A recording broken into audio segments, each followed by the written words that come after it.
They The just vanishing it vanished. begins with Without a silence. trace. Gone. On the morning of October 13th, 1899, Selkirk, Montana, awoke to a quiet so profound that even the cry of the train whistle seemed smothered by it.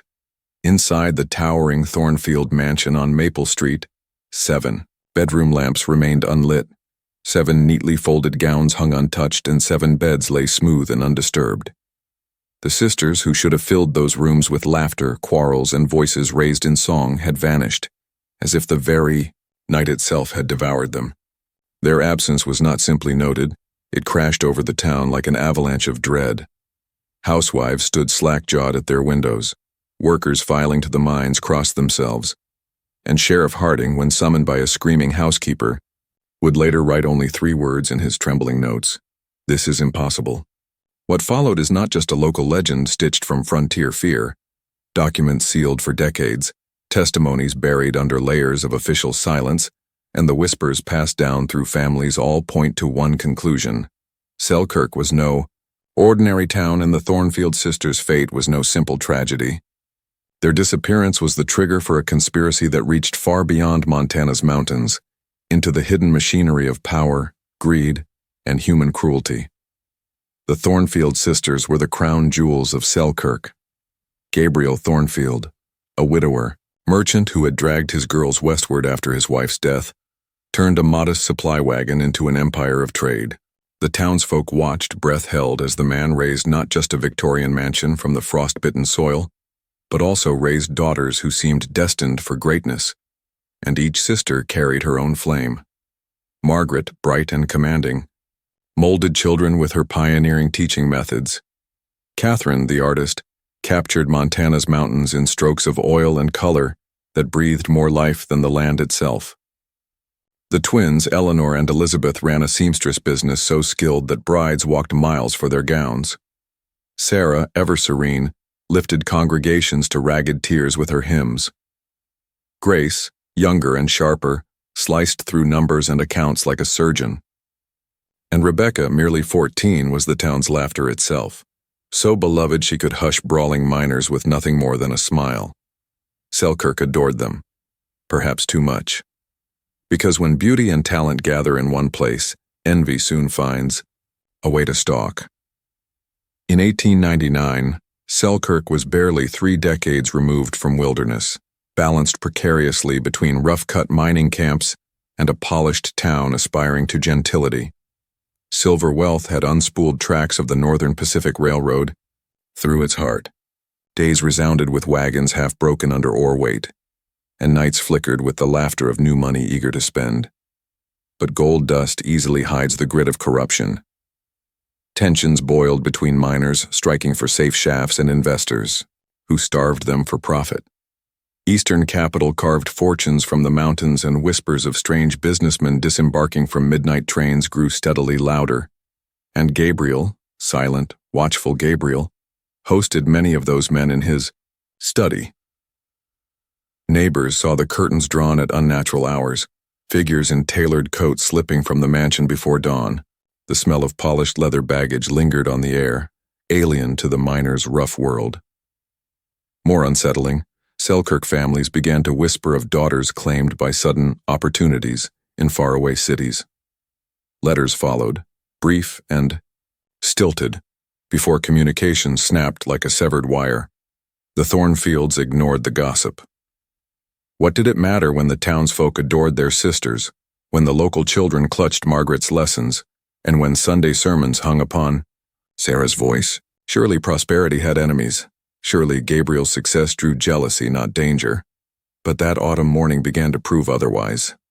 On October 12, 1899, the sisters moved through their routines, though any who truly looked saw the fabric fraying.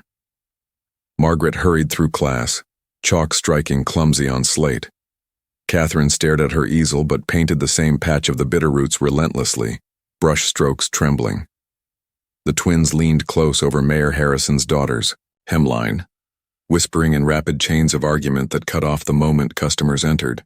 Sarah's voice cracked on hymns that had once bent steel-spined miners into prayer. Grace misadded simple figures. And Rebecca, usually so full of questions about favorite foods or tales of wildlife, turned instead to Mrs. Caldwell, the housekeeper, with questions heavy as iron.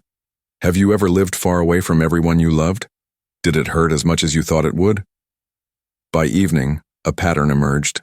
Dr. Samuel Porter glanced up from his surrey to see all 7, walking together along River Street. Together, when always their lives branched separately across town, in their finest dresses, in silence. Faces pale, movements stiff. He greeted them with cheer. Only Rebecca turned. Her eyes, wide and shining in gas lamplight, carried a plea so naked that Dr. Porter swore later he could hear its echo without a sound. Help. By 9:15, Timothy Fletcher, the telegraph clerk, saw them under the street lamp outside his window, 7 sisters in a single rigid line, facing toward the train station with expressions caught between dread and resignation. He blinked, looked again, and they had vanished into night. Night swallowed them. Inside the Thornfield home, Gabriel maintained normalcy, or claimed he did. He told the sheriff he retired at 11:30 after burning through business letters by his desk lamp. He checked locks, muttered a prayer, and let sleep claim him without disturbance. But Mrs. Caldwell, the housekeeper, swore she left that evening unsettled. The house had been unnaturally quiet, devoid of preparations for morning. No teacups set for their usual late-night talk. No clothes laid for the next day. Just silence weighted heavy on every stair and hallway. That silence twisted itself into horror with sunrise. Mrs. Caldwell returned at dawn. Her brass key turned smoothly into locks that had not been touched. She pushed into a vestibule more still than the grave. Clocks ticked faintly, but no footsteps, no voices. She moved through the kitchen, untouched. Still polished pots reflected back her trembling face. The long dining table waited for plates never set. She climbed the stairs. At Margaret's door, furniture stood in regimented order, the bed untouched, nightgown folded precisely.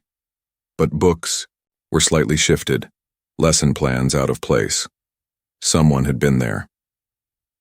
Catherine's room was the opposite, usually disheveled, now obsessively tidy, paintings forced into false order.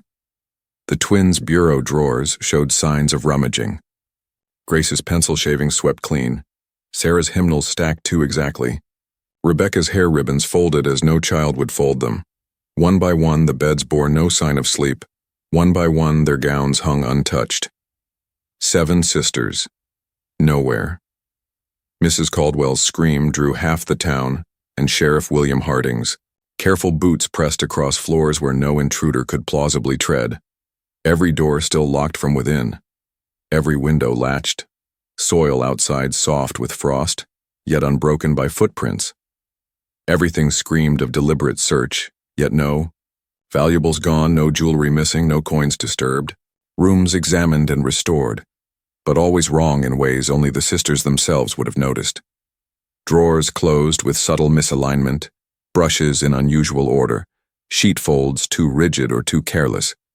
It was as though an unseen hand, familiar with the house but estranged from its owners, had worked methodically through each chamber that night.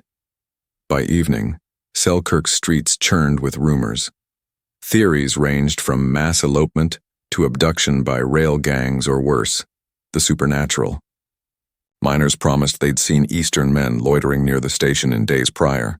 The telegraph clerk whispered of coded transmissions leaving town at odd hours, signed in Thornfield's hand.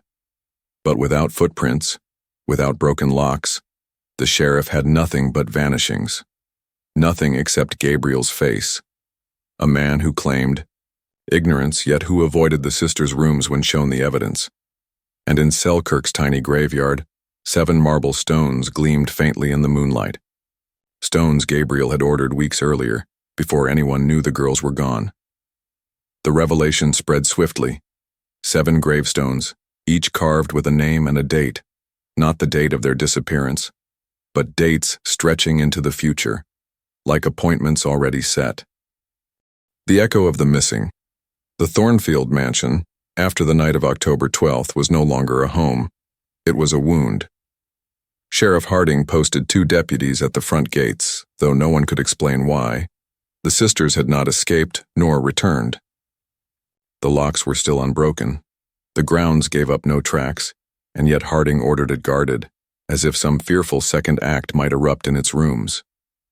The townsfolk stood in knots along Maple Street, their breath smoking in the cold air, staring resentfully at Gabriel Thornfield as if he could conjure daughters back by confession alone.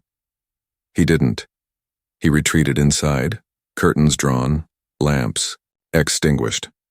And outside, Selkirk festered. Rumors become teeth-a-town like Selkirk thrived on whispers.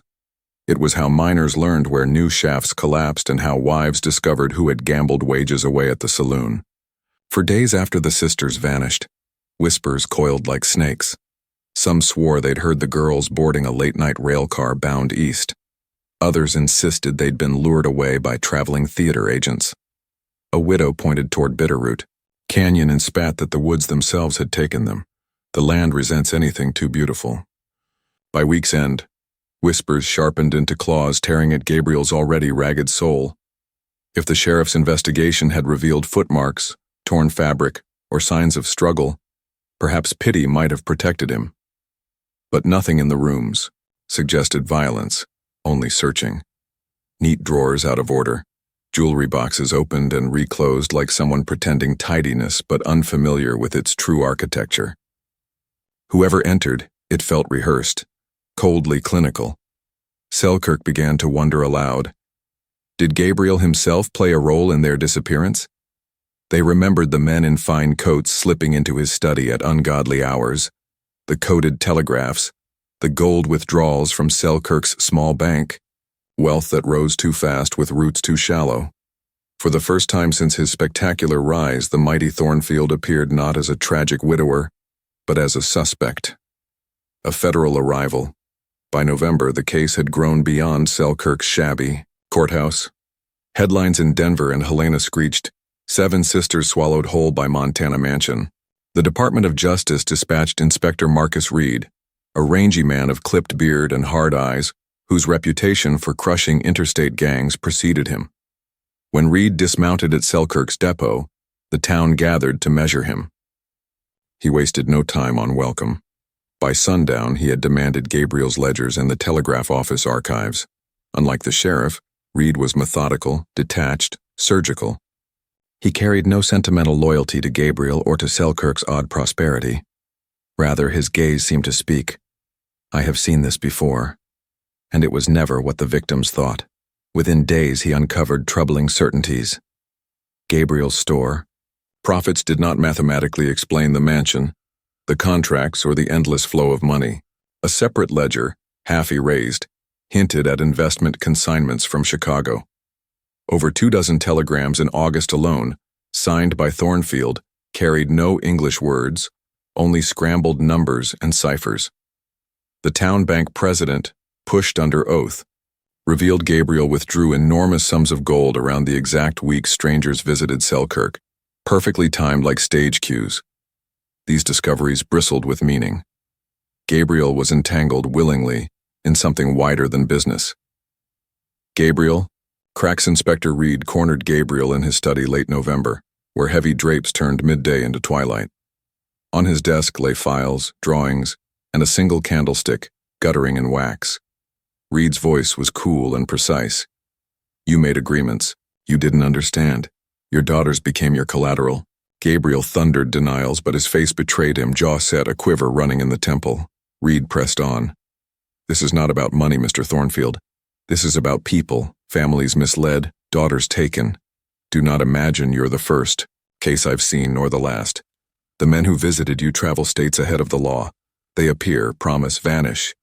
And girls vanish with them. When Reed left, Gabriel collapsed into the desk, shoulders heaving. Mrs. Caldwell, watching from the hall, later testified she heard him mutter not prayers, but bargains to ghosts only he could see. The town's pity evaporated. Gabriel Thornfield became not a victim but a betrayer. A town unraveling by winter, Selkirk frayed. Families whispered of moving east, of escaping whatever curse had clawed Maple Street. Ranchers abandoned homes. Miners signed elsewhere. Selkirk, once 800 strong, thinned like smoke. And inside the empty mansion, Gabriel grew solitary. He ordered 7 extravagant marble headstones from a quarry, headstones erected before spring thaw. Strangely, each stone bore not the past date of the sisters' disappearance, but future dates. The townsfolk puzzled over them. 1901, 1903, 1905. Dates creeping forward like milestones no local calendar had marked. They called them the appointment graves. When asked, Gabriel gave no explanation. That silence stank worse than guilt. Whispers of the Rocky Mountain Development Company, Inspector Reed pressed further. While trailing financial transactions west through bank wires, he unearthed the same entity again and again, a bland, seemingly respectable investment consortium calling itself the Rocky Mountain Development Company. On paper, they financed rail lines and mines. In the shadows, every town that dealt with them also carried rumors. Daughters leaving suddenly, promises of education or marriages in cities. What families mistook as good fortune became silence, and hush money disguised as dividends. Selkirk was not alone. The sisters of Thornfield were not unique. They were pattern. This realization scratched at Reed's composure. For if this was a network, then Selkirk was merely one node, and 7 young women, however bright, were merely an installment. Discovery in the chapel late winter, Reed explored forgotten recesses of the Thornfield mansion. Behind paneling in the chapel, a room daily occupied by Gabriel alone, he uncovered half-hidden ledgers wrapped in oilskin. These contained letters written in Gabriel's hand but laced with careful euphemisms. Young orchard stock shipped. Placement arranged. Contract sealed with satisfaction. They were not notes about apples. Reed's hand trembled as he leafed through entries signed by other agents. Names bled from Missouri, Wyoming, Utah. Names of families, initials of daughters. Dates of shipment, symbols marking their final destination. It was testimony of a market. He brought the evidence into daylight, shaking, and Selkirk realized with sinking horror, Gabriel was no puppet. He was an instrument. The breaking of Selkirk word spread. Shops closed doors toward him on Main Street. The Methodist Church expelled him from its pews. Children spat the name Thornfield in the dirt. By summer 1900, Gabriel no longer walked among neighbors. His windows stayed shuttered night and day. But the greatest rupture came not from the townsfolk, nor Reed's files. It came when Mrs. Caldwell reported a sighting. She returned one evening to collect belongings and swore she saw in the upstairs window a silhouette, a young woman brushing her hair, pale and stiff, before disappearing as she opened the door to call her name. When townsfolk rushed inside, the room remained empty. Gabriel stared through them and said simply, "They return on schedule." This single phrase burned itself into rumor like kerosene on tinder, on schedule. Suddenly, the appointment graves felt less like memorials and more like a timetable. Collapse of Gabriel Thornfield. The pressure smothered Gabriel by 1901. He sold his store for pennies, left Selkirk under cover of night, and was discovered years later dead in a Denver boarding house, a torn note in his hand. Their voices call me still. I gave them away. Forgive me, O God, forgive. But Selkirk did not forgive. The mansion stood rotting, windows black, called by children, the empty house of 7 sisters, a house where no birds nested, no miners dared drink on the porch. Time closed over it like snow. The resurrection of the case 23 years later in 1922, the case returned like a revenant. A warehouse demolition on Chicago's South Side revealed a concealed room full of ledgers, photographs, and files. Among them sat 7 photographs mounted on cardstock, the Thornfield sisters, but older. Their faces bore changes no Selkirk resident ever saw. Margaret Solemn in her 30s, Catherine elegant in city finery, the twins photographed separately, Sarah gaunt but dressed in church black, Grace stiff in professional wear, Rebecca radiantly beautiful yet hollow of laughter. Each bore annotations, talents, temperament, placements. The photographs proved the worst. They had not disappeared into death but into commerce. The story splashed across Chicago papers like gasoline poured on flame. Detective John Sullivan, leading the inquiry, chased the documents and found evidence of a trafficking empire disguised as placement services. It recruited not only from Selkirk but from frontier families across half a dozen states. Most chilling of all, the Thornfield sisters had been marketed individually, matched by skill, to clients who requested particular temperaments. Margaret's intelligence, Catherine's artistry, Eleanor's precision, Grace's numeric gifts, sold as qualities, sold as property, Selkirk's ghosts. The news returned to Montana like late thunder. Remaining residents of Selkirk, those who hadn't fled the stigma, read the published files with shaking hands. They remembered Margaret's lessons scrawled on children's slates, Catherine's public exhibitions, Sarah's hymns that once filled winter nights. The revelation left them complicit somehow.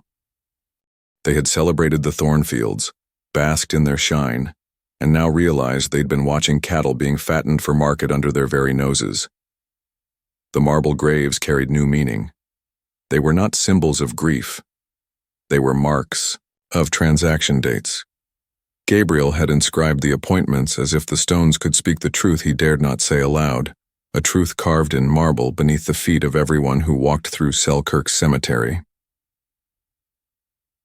The final witness among the Chicago files, Sullivan found letters never meant to be read beyond the organization. One in particular chilled him, a desperate plea written by Gabriel himself days before the disappearance.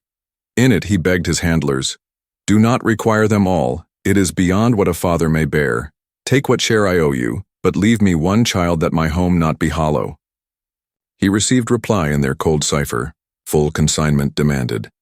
Refusal invites termination of contract and liquidation. Compliance ensures permanence of your estate.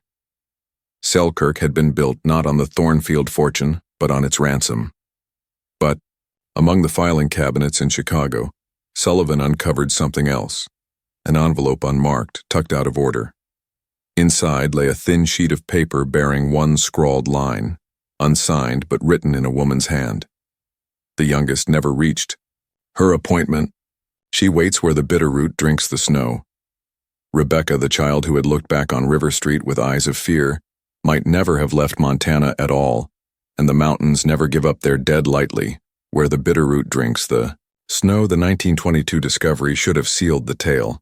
Dossiers, invoices, photographs, enough to turn the disappearance of the seven sisters into an open wound on America's conscience. But one slip of paper refused to let the wound scar over. The youngest never reached her appointment. She waits where the bitter root drinks the snow. Rebecca, the child of laughter, the 14-year-old whose eyes begged Dr. Porter for help on River Street. According to every Chicago record, her fate never aligned with the others. And now an unsigned note, tucked deliberately into the files, suggested she had never crossed state lines. If true, one sister's ghost still lingered in Selkirk, alive or dead. Bitterroot Expedition. Detective John Sullivan traveled west that autumn, carrying the note like a black candle. Trains rattled him across plains and into mountains whose teeth rose like grave markers. By October, he stepped off at Selkirk Station, older now, but still haunted by the 7 portraits he had studied in Chicago. Selkirk itself was nearly unrecognizable. Time and shame had scarred it. The once bustling silver town, home to 800, had dwindled to less than half. Families fled after the truth surfaced, unwilling to live under the brand of complicity. General stores changed owners. The Thornfield mansion remained boarded, its porch sagging, yet children still dared each other to touch its knob at night.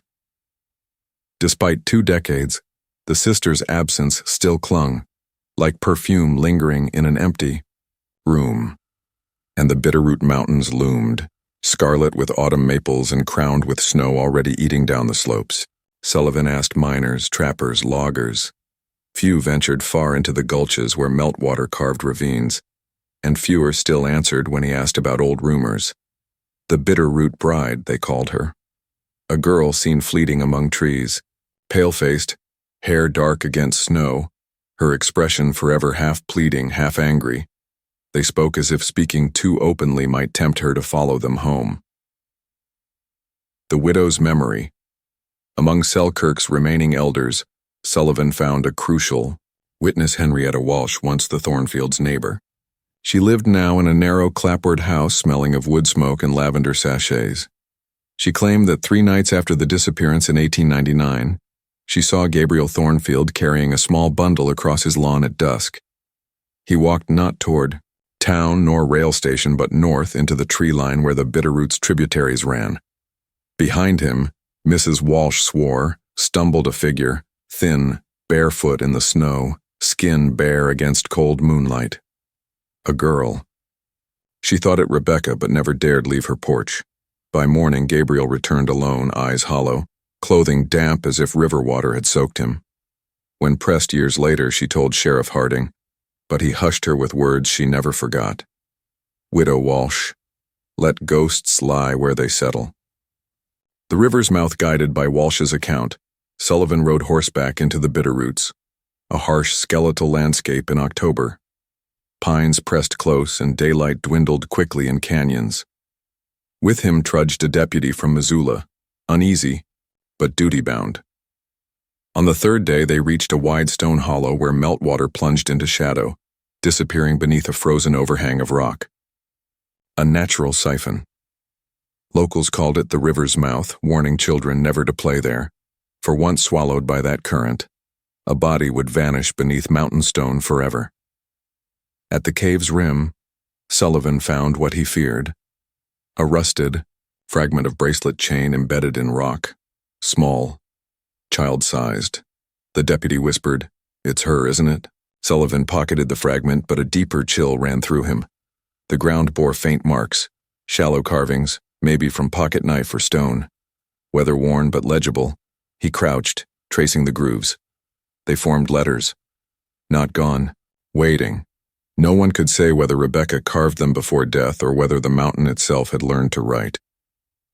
Disturbances in Selkirk. Sullivan returned to town shaken, and his arrival sparked something dormant.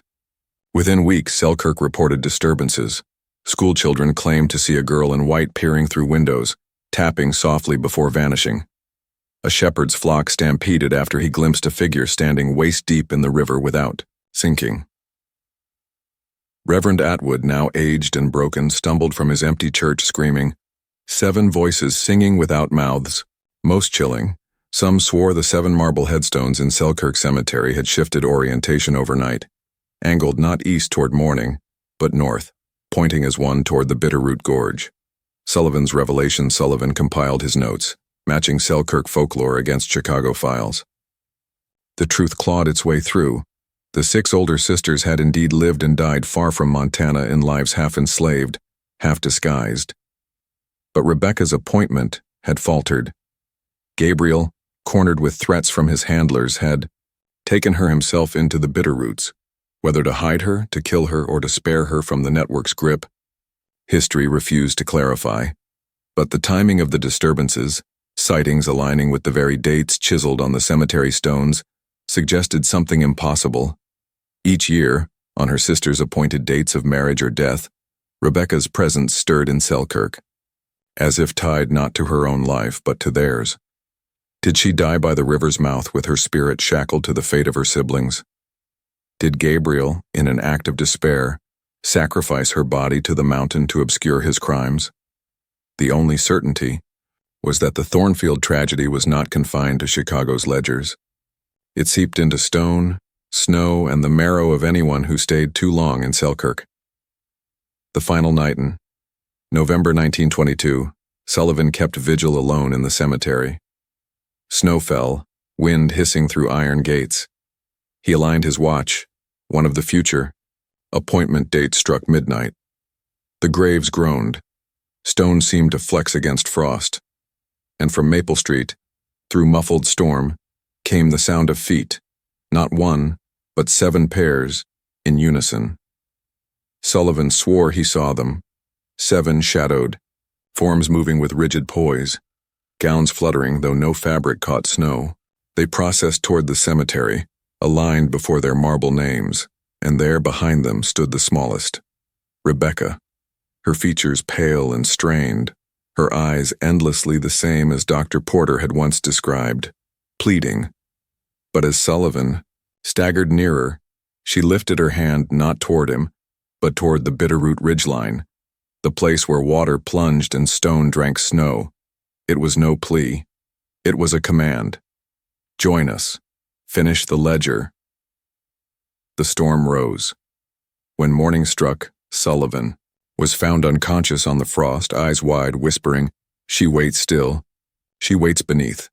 He never returned to Chicago. Selkirk's fate. After Sullivan's collapse, Selkirk effectively died. Families fled. By 1930, fewer than 100 people remained. The Thornfield mansion was burned by vandals, though some swore. As the flames rose, silhouette figures leaned from each window, none screaming, all silent. The cemetery became overgrown. The graves cracked. Hunters reported hearing young girls humming hymns beneath pines when no women lived within 20 miles. Selkirk transformed into a ghost town. But along the Bitterroot, hikers in later decades still whisper of strange wet footprints vanishing into snow and of words scratched freshly into stone that resembled children's scrawl. Not gone. Waiting. The last twist, satisfying but unsettling. Decades later, in 1978, a forestry crew dynamiting a landslide near the river's mouth exposed a hidden vault beneath slabs of limestone. Inside, they found no human remains, only 7 carved niches. In the rock, smooth as if shaped by deliberate hands. Each niche bore a name: Margaret, Catherine, Eleanor, Elizabeth, Sarah, Grace, and Rebecca. 7 niches. 7 empty cradles in stone. But here was the final shock. The inscriptions bore not 19th century lettering, but carvings using modern tools. Fresh grooves, no older than a few decades, which meant someone, or something, had maintained them long after Selkirk fell abandoned, as if the appointments never ended, as if the ledger still lived. The mysterious disappearance of the 7 sisters of Selkirk remains an unsolved blend of history, conspiracy, and haunting. Whether Rebecca truly died in the Bitterroot or lingers tied to her sister's fate, no historian or detective has explained the ledger-like precision of the gravestones, nor the fresh carvings found long after. What began with 7 empty beds in 1899 grew into a web of corruption that stretched across America, and perhaps into something older, darker, lodged in Montana's mountains themselves. So the next time you hear water rushing under snow or pass an abandoned rail town, remember Selkirk, remember the Thornfield sisters, and remember Rebecca's etched words, still legible in stone despite wind, ice, and years. Not gone, waiting.